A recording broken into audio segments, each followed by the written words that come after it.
The reason that you're such an interesting character is that I actually did not come to you through camming. I really had very little idea about how this world all worked.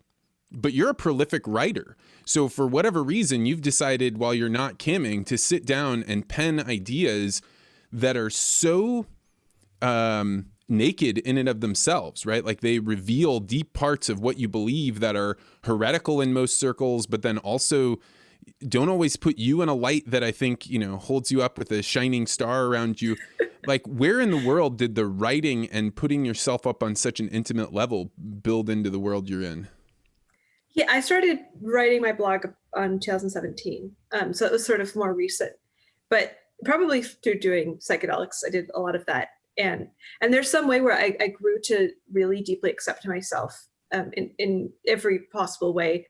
At some point I experienced that. And so I feel like if I am able to take like the really horrific parts of myself or the things that are unflattering and then present them without shame and as though I accept them, which is true, I do, then like maybe that can be a template for other people to realize that this is possible for them.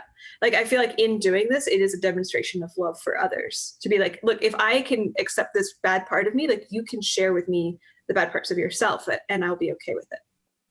When I was watching your video, so there's a documentary out about you doing acid, and I had seen other people from afar do acid, but it was always, very distant from me. Like in the distance, like in a field. Well, like people that I knew at a party were doing it, and they were just kind of like over in the corner, and you just kind of left them alone. And yeah, so when I was watching that video, like I've traveled all over the world. I've had all kinds of experiences, but I felt like that was one of the most intimate things that anybody could ever record, because you are having these experiences that are so raw that your emotions are just pouring out of you.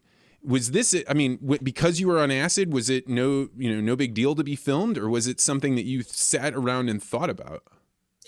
For one, I'm touched that I feel like you saw that. Like, I think a lot of people watch that and don't feel how raw it was, because it was very raw. So I'm grateful that. Oh, I was watching it on a VR headset, and I actually stopped. A VR headset. Yeah, it was way too intense. It was actually like, so when you watch something on VR, you can expand the screen so that it takes up basically your whole vision. And I was just sitting there being like, I don't think this is an experience like I was supposed. It felt like something I wasn't supposed to see, because you don't. Maybe you only see that with your partner or like a close family member, that pouring of emotion. Yeah, I think that's the idea. Like, for whatever reason, I've ended up in a spot where I feel capable of trying to be that intimate with as many people as I can. And if I can, then I want to. Like, I want to invite people into that degree.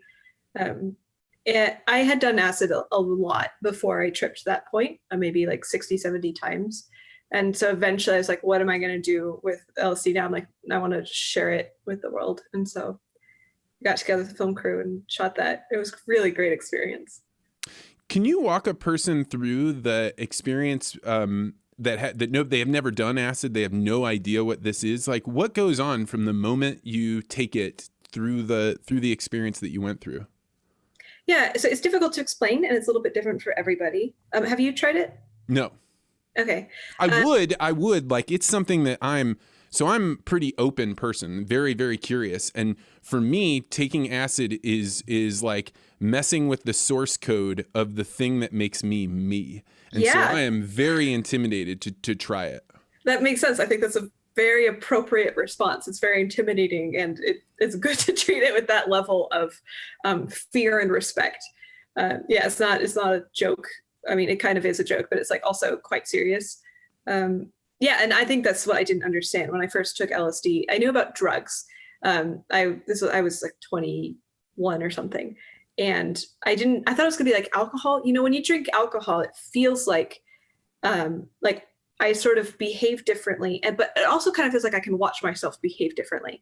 Like, there's like a little part of myself that's still in the back of my head that's like, oh, right, Aella, you're kind of, you're being a little silly right now. You might regret this tomorrow, but it's still like, it's like me in there. And that's what I thought LSD was going to be. I thought it was going to kind of be like alcohol, but just like a different thing. Like, instead of feeling silly, I feel, I don't know, very smart, or I don't know. But when I took it, it was really terrifying for me to find that the thing that it was attacking was the me that was watching. It was like there was no escape from it, or like from being modified by it. And so the very first time I did LSD, it was a really bad time because I was afraid of that. And I was trying very desperately to be a hold of myself. Didn't work out. LSD, you can't fight it. But it's really nice. You get the colors moving. You see yourself differently. I think this is why it's so useful for therapy, because it changes the perspective of where you are when you're relating to yourself. So it can help you like realize patterns that you've had that you couldn't see because you were in them. And this is why people have it's like shifts in their behavior afterwards. It's like, oh. Yeah, and you came from a religiously devout family, and from what I've read about people taking things like LSD, it can actually shift you a full or two standard deviations towards being more open. Yeah. Were you a pretty open person before you started doing 70 hits of acid? Yeah. I started out pretty open and just went more down that road. I was always pretty open, even as a religious person. I know the stereotype is that religious people are closed, but that wasn't true for me. Thanks for checking out this podcast short. If you like this interview, make sure you hit the like and subscribe button and hit that bell so you always get notified about this podcast. And if you're really interested in conversations like this, you may want to consider joining the Articulate Ventures Network. To find out more, go to network.articulate.ventures.